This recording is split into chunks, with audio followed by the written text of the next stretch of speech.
Untuk menciptakan suasana Kamtibnas Kota Palembang yang kondusif, jajaran Kepolisian Sektor Ilir Timur 1 mengamankan dua pelaku perjudian togel, yakni BA dan GW. Keduanya diringkus petugas kepolisian dari tempat yang berbeda, yakni di kawasan 16 Ilir dan di Jalan Pangeran Antasari 14 Ilir Palembang. Kapolsek Ilir Timur 1 Kompol Edi Rahmat mengatakan, berdasarkan pengakuan salah satu pelaku, bisnis perjudian haram ini sudah lama digeluti dan berdalih untuk membantu rekannya yang sedang dalam kesulitan ekonomi.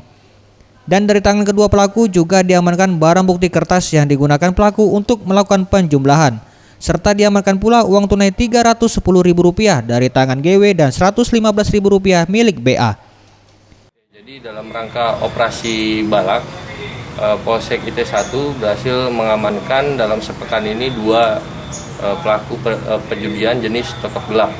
Jadi yang satu ada di 16 Ilir, inisial BA, tersangka dengan barang bukti Rp310.000, dan yang kedua di 14 Ilir untuk inisial GW. Untuk mempertanggungjawabkan perbuatannya, keduanya dijerat dengan pasal 303 ayat 1 KUHP dengan ancaman 5 tahun dan paling lama 10 tahun penjara. Tim Liputan Sriwijaya TV.